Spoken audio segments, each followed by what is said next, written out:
Olá, o Pauta Especial está no ar. No programa de hoje vamos falar sobre como os pais devem agir com os filhos no caso de um divórcio. Também vamos falar sobre um livro que conta um pouquinho da história da UFAL sob o ponto de vista das memórias de um professor aposentado.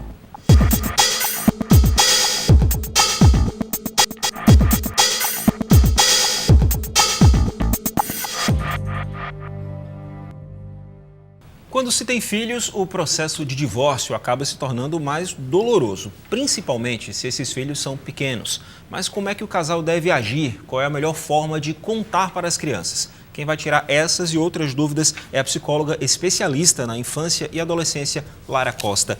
Bom, Lara, seja bem-vinda ao nosso programa. Vamos começar então falando como é que se deve chegar até o filho para contar da separação.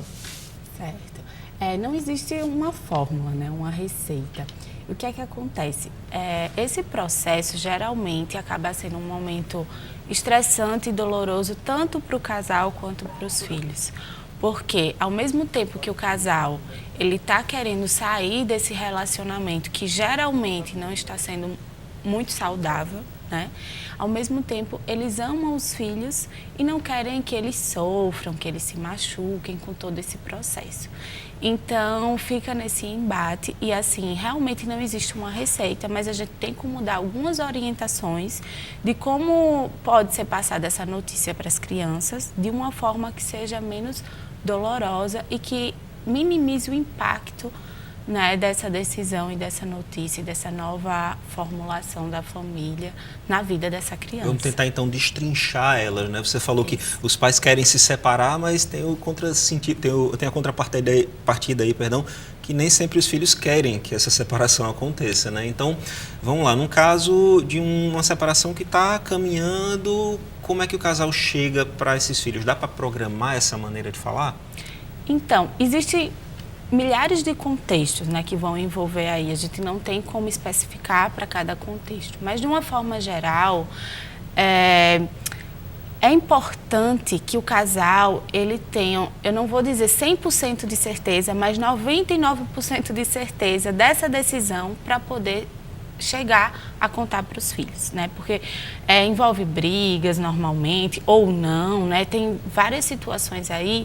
E o que é que acontece? Não é adequado que esse casal ele chegue, né, para ter essa conversa com os filhos de uma forma sem reflexão, sem ponderar, sem ter aquela certeza de que realmente vai se colocar para frente essa decisão. Então, uma primeira coisa é isso, ter certeza. Ter certeza. Não tem como ter total, né, que existem várias variáveis, mas uma decisão com reflexão, né, com análise, né, com aquilo ali. Uma segunda coisa é que se possa, se não existir tanta tensão entre o casal, que se possa dar essa notícia juntos para os filhos, né? Se possível.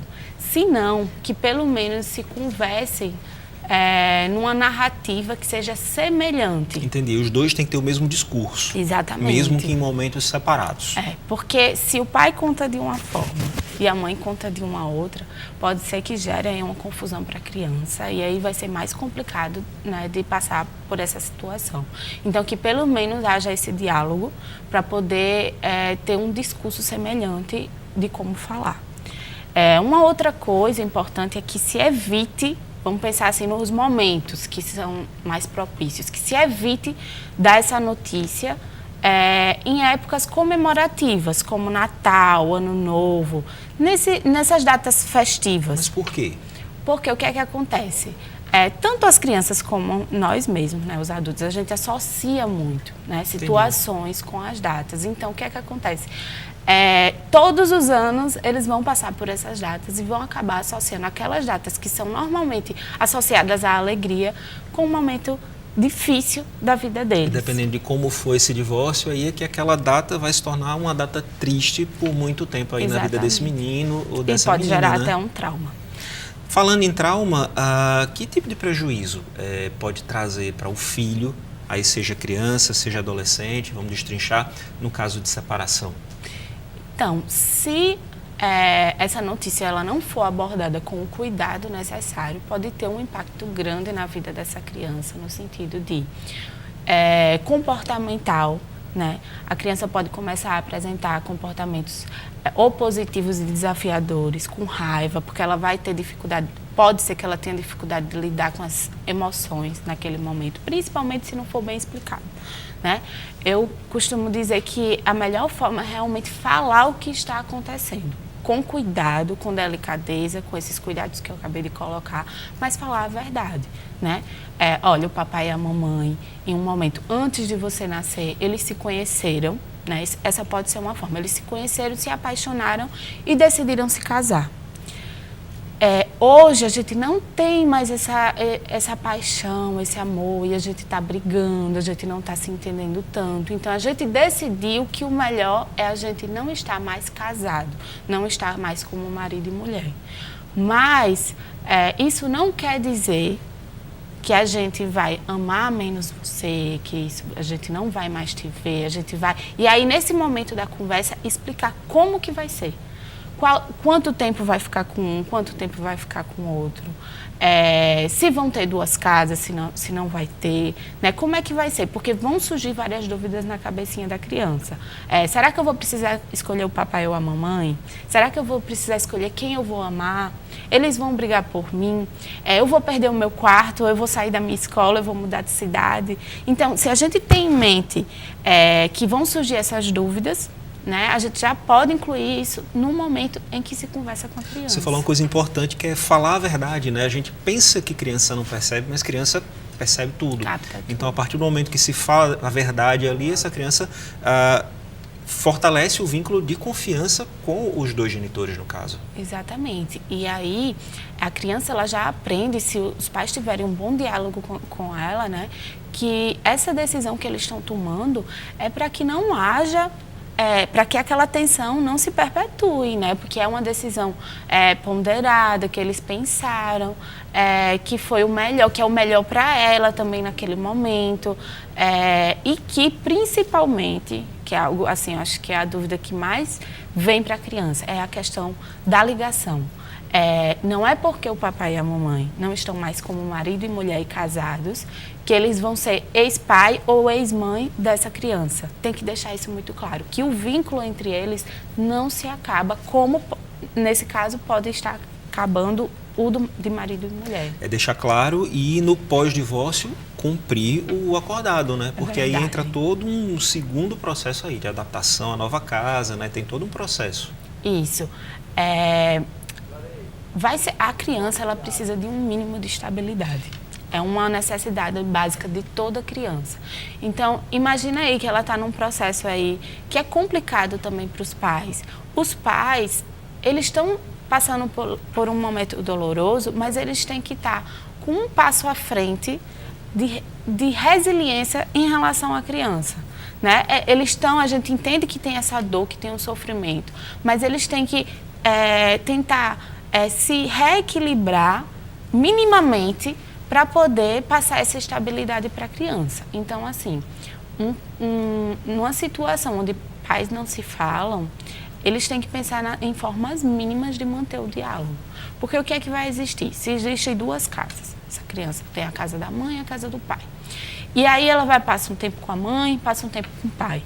Nessas duas casas, podem ser que as regras comecem a ser diferentes, né? Porque quando existia só uma, tinha algum acordo, minimamente, e aí era uma coisa mais estável, vamos dizer assim. Tendo duas casas, principalmente se esses pais eles têm novos parceiros, vão ser outras pessoas e aí podem ser que as coisas fiquem mais diferentes. Por exemplo, na casa do papai, o papai quer que tome banho de manhã, à tarde e à noite. Na casa da mamãe, antes de ir para a escola e quando chega da escola. E aí, cada um começa a exigir de uma forma diferente e a criança vai ficar, e aí, como é que eu faço? Se na casa da mamãe eu faço de um jeito, se na casa do papai eu faço de outro jeito. O discurso tem que ser o mesmo, inclusive pós-divórcio. Então, o ideal é que exista um consenso com essas regras. E para isso precisa ter um mínimo de diálogo entre os pais. Mas se isso não for possível, de existir esse consenso com as regras, é importante que exista um esclarecimento para a criança em relação, olha, na casa, até se for necessário escrito, na casa do papai, você precisa tomar esses tantos banhos, na casa da mamãe, tantos banhos. Isso vai ficar um pouco confuso para a criança, mas se for explicado, adequar, né? acaba conseguindo se adequar. E até explicar que na casa do papai, a referência a quem ele vai, né, é o pai. E não o filho da namorada do pai, ou então a namorada do pai. Ou a própria madrasta. Isso. Quando existia um conflito, se dirigia ao pai, na casa da mãe, se dirigia à mãe. Isso tudo tem que ser explicado, senão fica muito confuso e acaba gerando desconforto, raiva. A criança pode começar a ter problemas com sono, né? Porque fica pensando, criança pensa bastante. Então, aí pode ter impacto no rendimento escolar da criança e várias outras coisas. Pode chegar até um quadro depressivo, isso ansioso. Tanto pré quanto pós-divórcio, né? Assim, tanto antes quanto depois. Inclusive, a gente acha que criança, como eu falei, não entende as coisas, mas entende. E muitas vezes, num processo desses, ela pode se culpar, né? Ela pode achar que vai ter que escolher um dos pais. Isso também tem que ser falado. É verdade. Dependendo da idade da criança, geralmente os mais novinhos, eles são muito autocentrados. Então, acha que as coisas que acontecem ao redor é culpa deles, eles têm responsabilidade. Então, quando eles começam a brigar, se não é explicado para a criança o que é que está acontecendo, que não tem nada a ver com eles, que são problemas dos adultos, né, que eles estão... Explicar, conversar. Se não é explicado isso, a criança pode começar a pensar que é culpa dela. Será que é por conta de alguma coisa que eu fiz, que eles estão lá brigando e que vai acabar se separando?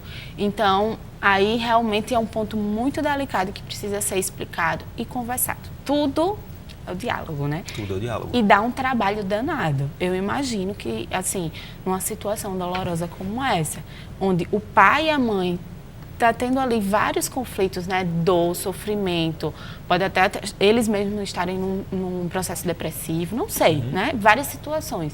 Imagina você ter isso e ainda precisar lidar com a criança. Mas quando a gente fala de filhos, precisa ter esse cuidado. Bom, e no caso de um divórcio mais turbulento, digamos assim, onde existem brigas constantes aí, isso piora ainda mais a situação da criança, né? Com certeza. A criança presenciar, né, essa parte, né, do conflito do casal, principalmente quando a criança é usada de várias formas, por exemplo, como detetive, o pai pede para a criança ver o que é que a mãe está fazendo no final de semana, ou então a mãe é usado como mensageiro, a mãe pede para ficar mandando mensagem para o pai. Tem várias formas de usar a criança aí, né? Tá ali no meio. Isso. É usado como cabo de guerra, um fica querendo puxar mais do que o outro. E aí entra muito a questão da alienação parental, né?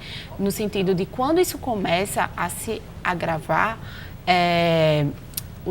um ou outro desqualificar, né, os parceiros, ou então impedir que o filho possa ter contato, né, ter essa presença ou de um ou de outro, é algo que precisa ter muito cuidado, porque entra aí na alienação parental e é algo que a criança precisa ser defendida e protegida, que ela tem o direito desse convívio. E a própria criança, assim, os prejuízos podem ser piores a longo prazo do que seriam num processo mais tranquilo, né? Exatamente. E assim, às vezes a gente pode pensar, né? Mas ela está lidando super bem, a gente não está percebendo nada, nenhum comportamento. E é como você disse, podem surgir prejuízos a longo prazo que são bem piores do que aqueles momentâneos. Pois é, muitas vezes a criança nem conversa, nem nada a respeito disso, né? Para a gente arrematar, então, nossa conversa, é importante que se tenha certeza e que se converse e fale a verdade. Seria isso. E que tenha um mínimo de diálogo entre os pais, né? Assim, a favor da criança. Nem que seja só a favor disso. Beleza, então obrigado, Lara Costa, pela sua presença aqui no nosso programa. Obrigada, seja sempre bem-vinda. Bom, no próximo bloco vamos falar sobre um livro que conta a história da UFAL sob a ótica de um professor e sua dedicação ao ensino. Até já!